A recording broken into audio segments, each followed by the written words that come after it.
कहते हैं कानून के हाथ बहुत लंबे होते हैं और जब वो रसूखदारों के गिरबान तक पहुंचते हैं तो बरसों पुरानी अवैध सल्तनत भी एक झटके में मिट्टी में मिल जाती है। यूपी के संभल से आज ऐसी ही हैरान कर देने वाली कहानी सामने आई। यहाँ जनता की संपत्ति और सरकारी जमीनों पर कुंडली मारकर बैठे लोगों के खिलाफ प्रशासन ने आर पार की जंग छेड़ दी। मामला 101 करोड़ की सरकारी चारागाह और बंजर जमीन पर बनी अवैध फैक्ट्रियों को सील करने से शुरू हुआ और अब तालाब की जमीनों पर बने अवैध निर्माणों तक पहुंच चुका है। इतना ही नहीं, कोर्ट के एक फैसले ने सालों पुराने 101 अवैध पट्टों को रद्द करके भूमाफियाओं की कमर ही तोड़ दी। आज के इस वीडियो में हम बहुत ही आसान शब्दों में समझेंगे संभल में ये पूरा जमीनी फर्जीवाड़ा कैसे हुआ, कैसे सालों तक इस पर पर्दा डाला गया और अब कैसे योगी सरकार का सख्त प्रशासन एक एक इंच सरकारी जमीन को इन कब्जाधारियों के चंगुल से आजाद करा है। चलिए इस पूरी खबर का सच आपको बताते हैं।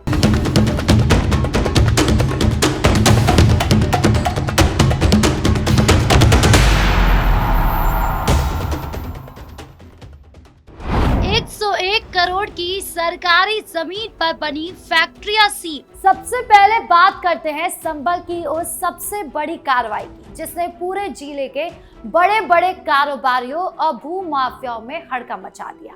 संभल के हयात नगर इलाके में प्रशासन ने बहुत बड़ा एक्शन लेते हुए करीब 101 करोड़ रुपए की सरकारी जमीन को पूरी तरह से सील कर दिया। दरअसल ये पूरा मामला सरकारी चारागाह और बंजर भूमि से जुड़ा हुआ है जिस पर कुछ रसूखदार लोगों ने अवैध रूप से कब्जा कर लिया था। इतना ही नहीं, इन लोगों ने इस बेशकीमती सरकारी जमीन पर बड़ी बड़ी फैक्ट्रियां और कमर्शियल इमारतें भी खड़ी कर दी थी। सालों से चल रहे इस खेल पर जब प्रशासन की नजर पड़ी तो जांच की आंच इतनी बढ़ गई कि रातों रात इन फैक्ट्रियों के दरवाजों पर सरकारी ताले और सील लटक गए। कानून के इस कड़े रुख ने साफ कर दिया कि सरकारी संपत्ति को अपनी जागीर समझने वालों के दिन अब लद चुके हैं। संभल के उप जिला अधिकारी यानी कि एसडीएम और राजस्व विभाग की संयुक्त टीम ने जब हयात नगर इलाके के सरकारी अभिलेखों और नक्शों की बारीकी से पैमाइश की तो चौंकाने वाले सच सामने आए। जिस जमीन को कागजों में पशुओं के चरने के लिए चारागाह और बंजर दर्ज किया जाता था, हकीकत में वहां धुआं उड़ाती फैक्ट्रियां चल रही थी। इन फैक्ट्रियों के मालिकों ने प्रशासन से किसी भी तरह की कोई अनुमति नहीं ली थी, न ही उनके पास इस जमीन के मालिकाना हक के कोई वैध दस्तावेज थे। उसके बाद में उस जमीन को अतिक्रमण मुक्त करवाया गया था। उस जमीन पे जब आगे कागजात खंगाले गए तो लेखपाल के द्वारा एक तहरीर थाना कोतवाली को प्राप्त हुई जिसके अंदर तत्कालीन उप संचालक चकबंदी और जो तत्कालीन ईओ नगर पालिका परिषद संभल राजकुमार गुप्ता, इन लोगों के द्वारा अपने निजी लाभ पाने के लिए इन्होंने एक गबन किया है जिसमें उप संचालक चकबंदी ने कुछ फर्जी लोगों के नाम है उसमें नामांकन दर्ज किए थे। उसके बाद में कुछ लोगों के द्वारा माननीय उच्च न्यायालय के अंदर रिट योजित की थी उस आदेश के खिलाफ, लेकिन राजकुमार गुप्ता के द्वारा उस रिट को अपने निजी लाभ प्राप्त करने के लिए वापस विड्रॉ कर लिया था। कुल 101 करोड़ रुपए की ये जमीन है। इसके बाद में इन लोगों के द्वारा उस जमीन को आगे बेचा गया और जमीन को खुद करने का प्रयास किया गया। सत्ता और पैसे के रसूख के बल पर इतने सालों से सरकारी जमीन का व्यवसायिक इस्तेमाल किया जा रहा था। जैसे ही जांच टीम ने अपनी रिपोर्ट जिला अधिकारी को सौंपी, तुरंत भारी पुलिस बल और प्रशासनिक अधिकारियों के काफिले ने मौके पर पहुंचकर सभी अवैध फैक्ट्रियों को चारों तरफ से घेर लिया। प्रशासन ने बिना कोई मौका दिए इन सभी फैक्ट्रियों को सील कर दिया और वहां सरकारी बोर्ड लगा दिया। ये भूमि उत्तर प्रदेश सरकार की है। इस कार्रवाई से उन सभी लोगों के होश उड़ गए जो सोचते थे कि सरकारी जमीन पर कब्जा करके वो हमेशा बचे रहेंगे। तालाब पर कब्जा, बुलडोजर का अल्टीमेटम। संभल में प्रशासन का ये हंटर सिर्फ फैक्ट्रियों पर ही नहीं रुका बल्कि जल संरक्षण के सबसे बड़े स्रोत यानी तालाबों की जमीनों पर भी मुक्त कराने के लिए चल पड़ा। संभल के हयातनगर सराय इलाके से एक और बड़ी खबर सामने आई, जहां एक प्राचीन और बड़े तालाब की जमीन पर भूमाफियाओं ने अवैध रूप से दर्जनों दुकानें और पक्के मकान बना लिए थे। प्रशासन ने इस पूरे इलाके का सर्वे पूरा कर लिया और अवैध निर्माण करने वाले सभी लोगों को सख्त डिमोलिशन नोटिस यानी ध्वस्तीकरण का नोटिस थमा दिया। इस नोटिस के मिलते ही पूरे इलाके में हड़कंप मच गया, क्योंकि अब किसी भी वक्त बाबा का बुलडोजर इन अवैध दुकानों को जमींदोज करने के लिए वहां पहुंच सकता था। पर्यावरण और सरकारी संपत्तियों को नुकसान पहुंचाने वालों के खिलाफ ये बेहद कड़ा और सीधा संदेश है। उत्तर प्रदेश सरकार के सख्त आदेश है कि किसी भी जिले में तालाबों, पोखरों या कुएं जैसी जल संचारण पर कोई भी अवैध कब्जा बर्दाश्त नहीं किया जाएगा।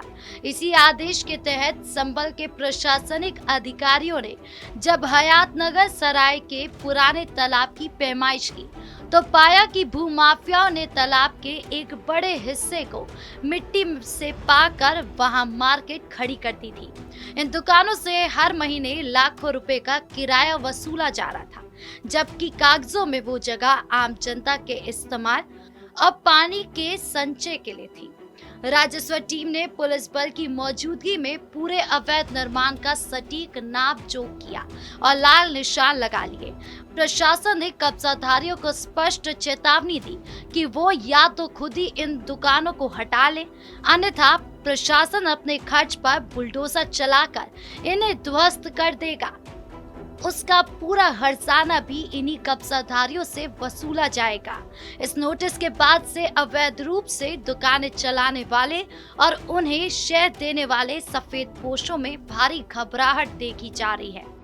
कमिश्नर कोर्ट का बड़ा फैसला। इस पूरे मामले में सबसे बड़ा और कानूनी रूप से सबसे मजबूत झटका मुरादाबाद मंडल के कमिश्नर की कोर्ट से लगा है। संभल में सरकारी जमीनों के बंदरबाट को लेकर चल रहे एक पुराने मामले में माननीय कमिश्नर कोर्ट ने बेहद ऐतिहासिक और कड़ा फैसला सुना दिया। कोर्ट ने संभल की कीमती सरकारी जमीनों पर रसूखदारों और भूमाफियाओं के पक्ष में किए गए पूरे 101 पट्टों को पूरी तरह से निरस्त यानी कि कैंसिल कर दिया। सालों पहले नियम को ताक पर रखकर तत्कालीन अधिकारियों और कर्मचारियों की मिली भगत से इन सरकारी जमीनों को निजी हाथों में सौंपने का जो खेल खेला गया था, कमिश्नर कोर्ट के एक फैसले ने उस पूरे फर्जीवाड़े को जड़ से खत्म कर दिया। इस फैसले के बाद अब वो सारी जमीन दोबारा सीधे उत्तर प्रदेश सरकार के खाते में दर्ज हो जाएगी, जिससे भूमाफियाओं का पूरा नेटवर्क पूरी तरह से ध्वस्त हो गया। मुरादाबाद के शहर और संभल के ग्रामीण इलाकों में सरकारी जमीनों पर अवैध पट्टे कराने का ये खेल काफी पुराना है। पूर्व की सरकारों के समय में कई भूमाफियाओं ने साठगांठ करके गरीबों के नाम पर या अन्य फर्जी दस्तावेजों के सहारे करोड़ों की जमीनों के पट्टे अपने या अपने करीबियों के नाम करवा दिए। जब इस पूरे घोटाले की शिकायत उस स्तर पर पहुंची तो कमिश्नर कोर्ट ने इस पर लंबी सुनवाई की। सरकारी वकीलों और राजस्व अधिकारियों ने कोर्ट के सामने अकाट्य सबूत पेश किए, जिससे ये साबित हो गया कि ये सभी 101 पट्टे पूरी तरह से गैर कानूनी तरीके से और नियमों की धज्जियां उड़ाकर किए गए थे। कमिश्नर ने अपने आदेश में साफ कहा कि सरकारी जमीन पर इस तरह का डाका किसी भी कीमत पर बर्दाश्त नहीं किया जा सकता। इस बड़े फैसले के आते ही संभल जिला प्रशासन तुरंत एक्शन मोड में आ गया। जिन जमीनों के पट्टे निरस्त हुए उन्हें सरकारी कब्जे में लेने की प्रक्रिया बहुत तेजी से शुरू कर दी गई। इस फैसले ने उन सभी भ्रष्ट अधिकारियों और भू माफिया को हिला कर रख दिया जो ये सोचते थे कि एक बार कागज बन जाने के बाद उनका अवैध कब्जा हमेशा के लिए कानूनी हो जाता है। तो संभल के हयातनगर में 101 करोड़ रुपए की सरकारी चारागाह जमीन पर बनी फैक्ट्रियों का सील होना, तालाब की जमीन को पाट कर बनाई गई अवैध दुकानों पर बुलडोजर चलने का नोटिस जारी होना और मुरादाबाद कमिश्नर कोर्ट द्वारा एक झटके में 101 अवैध पट्टों को निरस्त कर देना, ये सारी कार्रवाइयां इस बात का साफ और सीधा सबूत है कि उत्तर प्रदेश में अब कानून का राज पूरी सख्ती से काम कर रहा है। ये पूरे मामले हमें ये सिखाते हैं कि सत्ता, पैसा या रसूख चाहे कितना भी बड़ा क्यों ना हो, वो देश के संविधान, सरकारी नियमों और जनता की संपत्ति से ऊपर कभी नहीं हो सकता। जब प्रशासन पूरी ईमानदारी और मुस्तैदी से काम करता है तो सालों से चल रहे बड़े से बड़े घोटाले और अवैध कब्जों का अंत होना बिल्कुल तय हो जाता है। सरकार और न्यायपालिका का ये कड़ा रुख समाज के आम नागरिक के लिए एक भरोसा जगाता है कि कोई भी रसूखदार व्यक्ति कानून की आंख में धूल झोंक कर लंबे समय तक नहीं बच सकता। जो भी सरकारी संपत्तियों को अपनी निजी जागीर समझेगा, उसे प्रशासन के इसी तरह के कड़े और निष्पक्ष प्रहार का सामना करना ही होगा। आपकी इस पूरे मामले को लेकर क्या राय है, कमेंट बॉक्स में जरूर बताएं। वीडियो को लाइक करें, शेयर करें और चैनल को सब्सक्राइब करना ना भूलें। धन्यवाद।